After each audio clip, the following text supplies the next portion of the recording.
Olá, é um prazer imenso estar com você nesta hora, estarmos juntos. A Igreja Batista Moriá agradece a Deus por esta oportunidade de estarmos pregando a palavra de Deus aí na sua casa. A nossa igreja ela está localizada na rua José Luiz Tanuri, número 503, no bairro Tabajaras. A referência é a Escola Pequeno Príncipe. Toda terça-feira, quinta e sexta, nós estaremos na sua casa. E nós louvamos a Deus por essa oportunidade e já queremos agradecer ao Senhor por isso que Ele está proporcionando à Igreja Batista Moriá.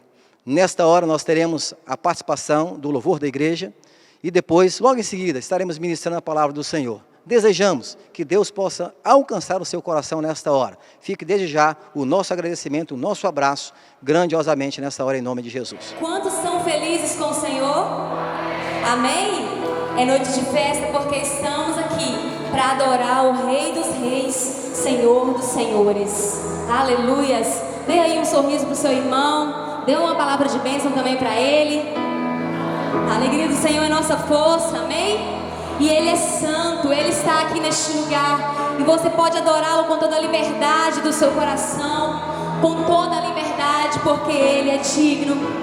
Você pode fechar os seus olhos mais uma vez para adorar o Senhor e dizer que Ele é digno. Ele é digno. Digno é o Cordeiro de receber a glória, a força, a honra, todo o poder. Digno é o Cordeiro de receber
Glória a Deus.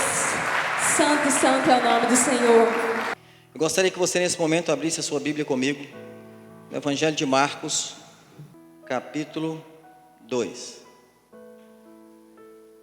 versículo 1 até o versículo 12.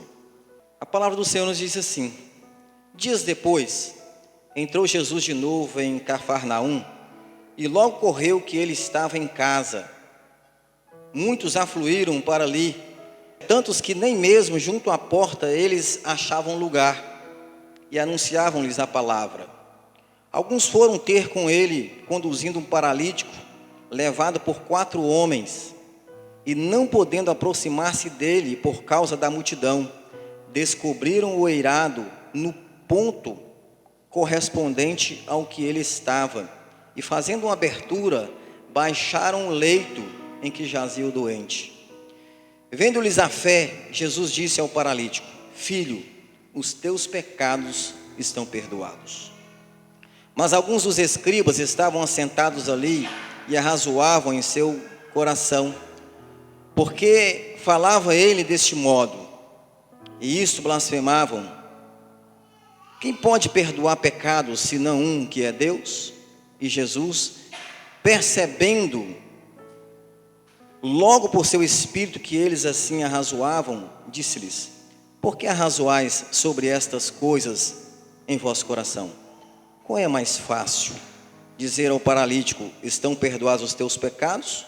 Ou dizer: levanta-te, toma o teu leito e anda? Ora, para que saibais que o Filho do Homem tem poder, e sobre a terra tem autoridade para perdoar pecados, disse ao paralítico: eu te mando, levanta-te, toma o teu leito e vai para a tua casa. Então ele se levantou e no mesmo instante, tomando o leito, retirou-se à vista de todos, a ponto de admirarem todos e darem glória a Deus, dizendo: jamais vimos coisa assim. Jamais vimos coisa assim.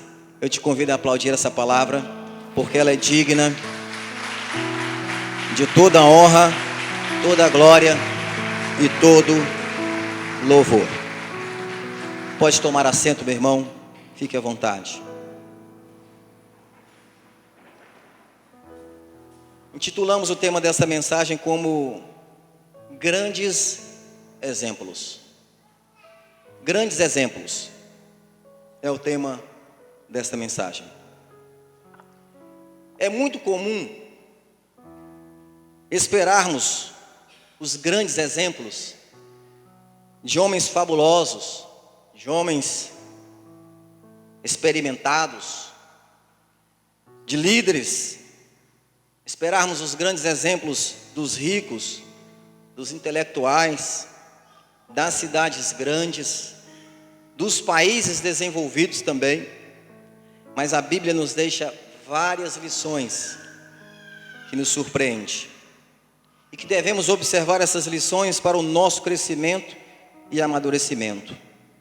E a respeito disto, da nossa expectativa de vermos grandes exemplos em pessoas já famosas, em grandes cidades, nesta noite eu quero destacar um grande exemplo que encontramos na cidade chamada Cafarnaum. Na cidade Cafarnaum, nós estaremos extraindo um grande exemplo para as nossas vidas nessa noite.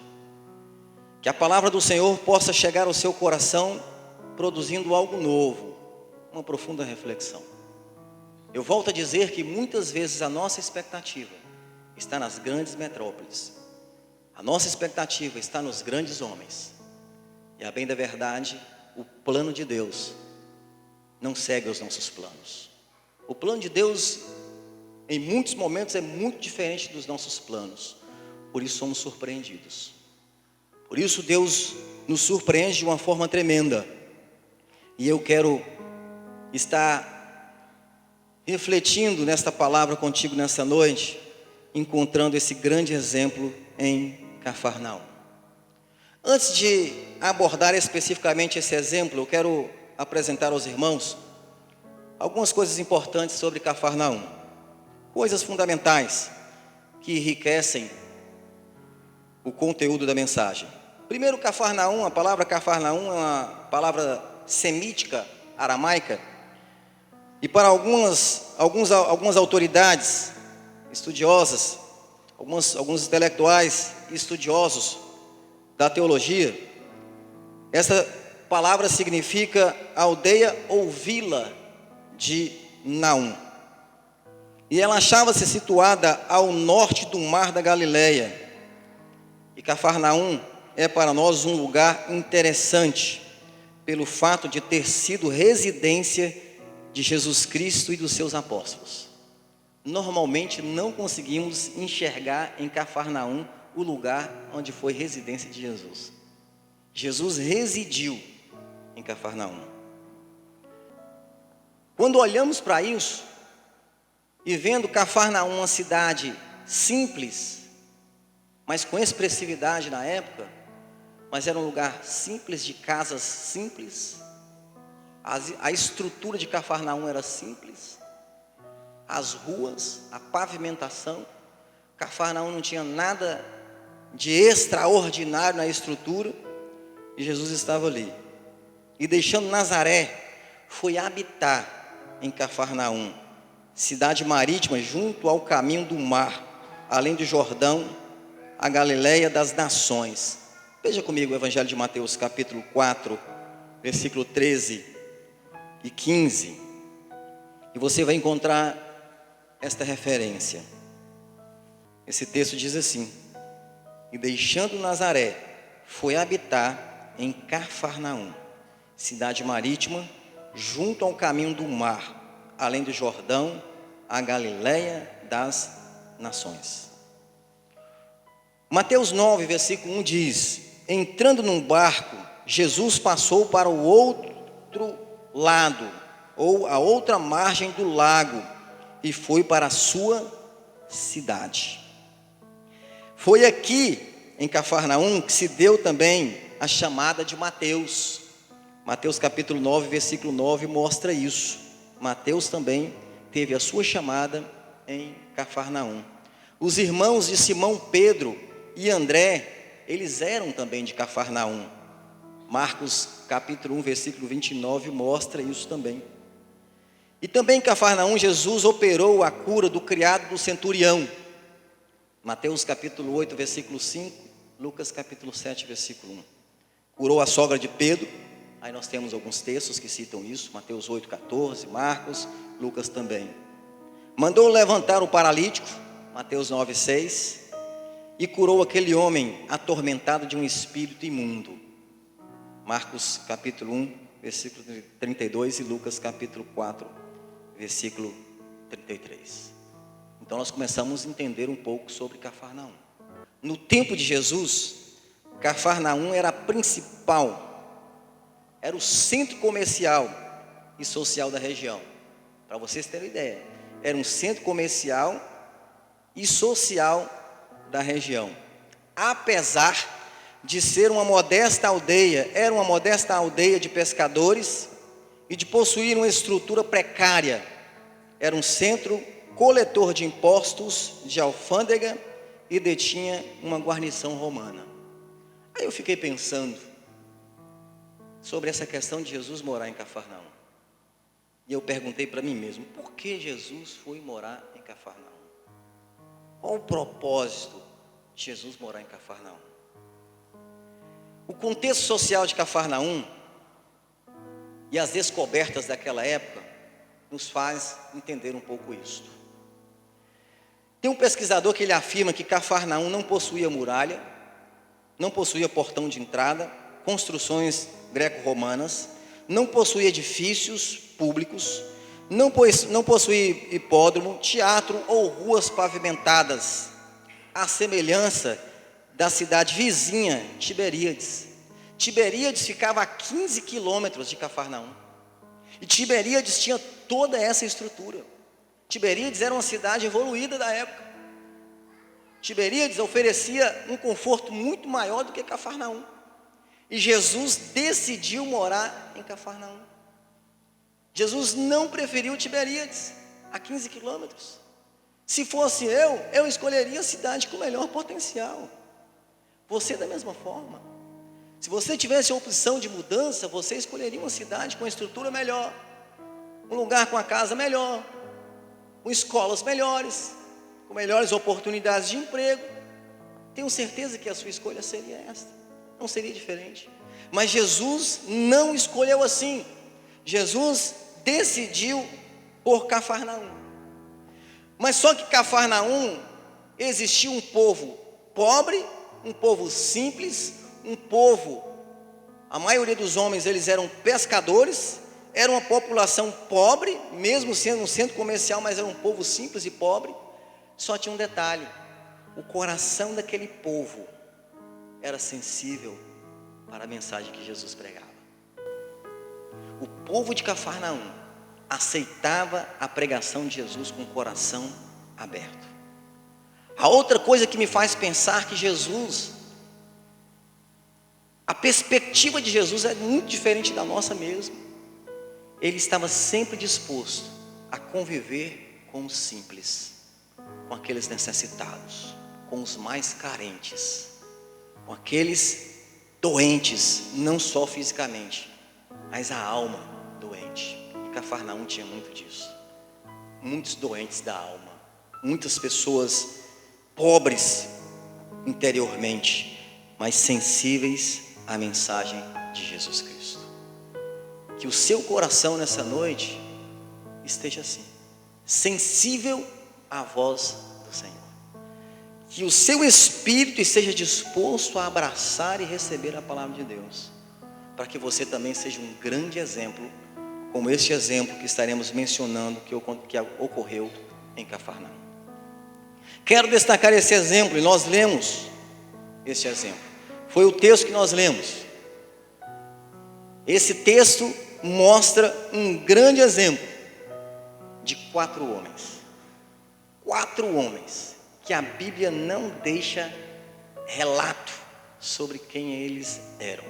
A Bíblia não destaca nada sobre esses homens. A Bíblia não dá detalhes sobre a vida desses 4 homens, porque isso é irrelevante. Mas a Bíblia dá destaque do que eles fizeram, porque isto é importante. Você está aí atento àquilo que lemos anteriormente? Marcos capítulo 2, versículo 1 ao 12, que diz: dias depois entrou Jesus de novo em Cafarnaum, e logo correu que ele estava em casa. Possivelmente Jesus estava na casa de Pedro, e muitos afluíram para ali, tantos que nem mesmo junto à porta eles achavam lugar.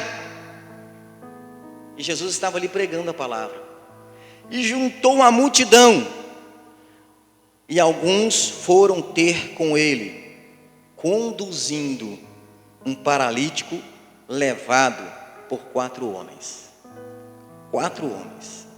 E não podendo aproximar-se dele por causa da multidão, descobriram o eirado no ponto correspondente ao que Jesus estava.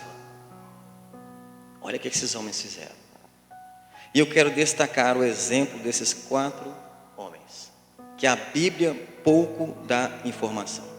Primeiro, entendo que esses homens, eles decidiram, esses 4 homens, eles decidiram servir o amigo, decidiram servir o vizinho. O Evangelho de Marcos capítulo 10, versículo 45 diz: porque o Filho do Homem também não veio para ser servido, mas para servir e dar a sua vida em resgate de muitos. Eles decidiram servir. Irmãos, é isso que Deus espera de mim e de você.